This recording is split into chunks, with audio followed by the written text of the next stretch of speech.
სახში დაბრუნებულმა ალბათ უნდა იგრძნო ის, რაც დაგაფშვიდებს პირველ რიგში, დაგაწყნარებს.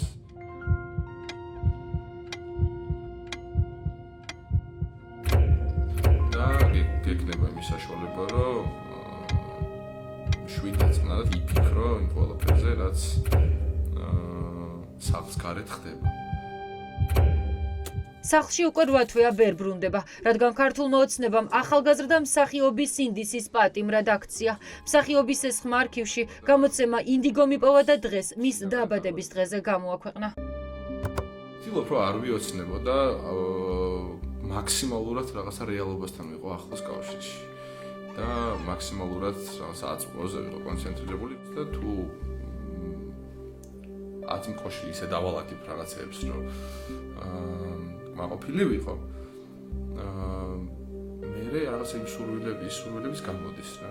29 დაბადების დღეს ანდროს ციხეში მისი მეგობრები კი ციხესთან აღნიშნავენ. არადა დღეს 4 წლის შვილთან ერთად უნდა ყოფილიყო. გლდანის საპყრობილესთან შეკრებილ ადამიანებს არ უჭირთ მოვლენებს თავისი სახელი დაარქვან. თქვან რომ ანდრო უსამართლობის მსხვერპლია. ციხეში კი გამოგონილი ბრალდებითა და შურისძიების მოტივით გამოკეტეს. ანდროსგან ვიღებთ ამ მაგალითს, ამ სიმამაცის, სიმტკიცის და რაღაცნაირი ადამიანობის, იმიტომ რომ ალბათ ვერც კი წარმოუდგენია თვითონ რამდენად სასიამოვნოა ამის ყურება რა და გამაგრდი ანდრო, გამაგრდი რა მაგრად გახარ ამას ხედავთ ყველა და ჩვენთვის ან რაღაცნაირად ჩემთვის ადამიანობის მაგალითი ხარ. მადლობა იმ ფასისთვის, რასაც ის იხდის დღეს. მადლობა იმ სიმტკიცისთვის, რასაც ის გვაჩვენებს და რაც ჩვენ რა თქმა უნდა გვაძლევს мотивაციას და იმედს.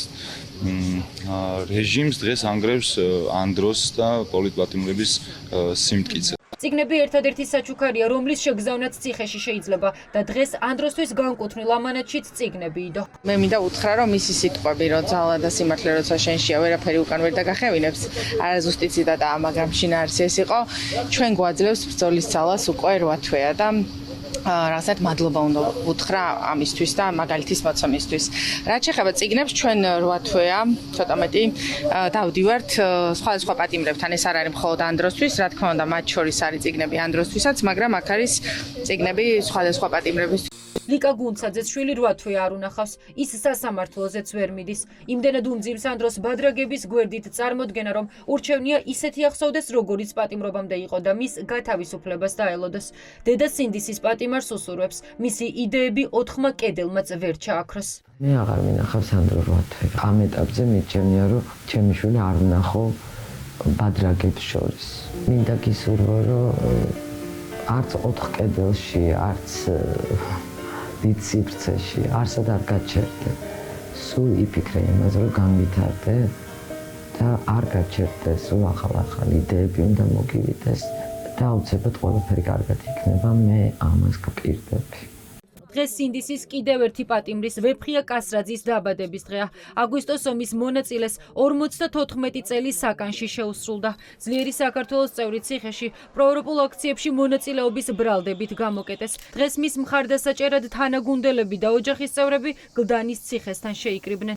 დღეს ჩემი მეუღლე იუბილარია და მოვედი ჩვენ შვილებთან ერთად, რომ მივულოცოთ დაბადების დღე, მივულოცოთ უსურვოთ ჯანმრთელობა, სულიერი მხნეობა, ფიზიკური თავისუფლება, რადგან ისე ვერავინ შეუზღუდავს თავისუფლება. ეს არის ჩემი თანამებრძოლის, ჩემი ვეფხო კასრაძის დაბადების დღე, 54 წელი შეუსრულდა. დიდი ხანია ჩვენ ერთად ავართ, საქართველოს დამოუკიდებლობის ერთად ვიბრძოდით და ეს მთავრობა ვეფხოს აბრალებს სამშობლოს ღალატს. და გადატრიალებს მომზადებას. სასაცილოც აღარ არის. მე დღეს უბრალოდ მინდა მოულოცო და ვუსრულო და ეს მართლა ძალიან სწრაფად მოხდა, რაც შეიძლება სწრაფად გამოვიდეს ციხიდან და თავის ანგელოზ ბავშვებს ჩაეხო. ისტორიული სამშობლოდან შორს ხვდება დაბადების დღეს აქციების ბათუმელი მედროშე თემურ ქათამაძე. მას საქართველოს იძულების წესით დაატოვებინეს. წერილში, რომელიც თურქეთიდან გამოაქვეყნა, წერს, რომ არც ერთი წუთით არ წყვეტს ბრძოლას საქართველოს ევროპული მომავლისთვის.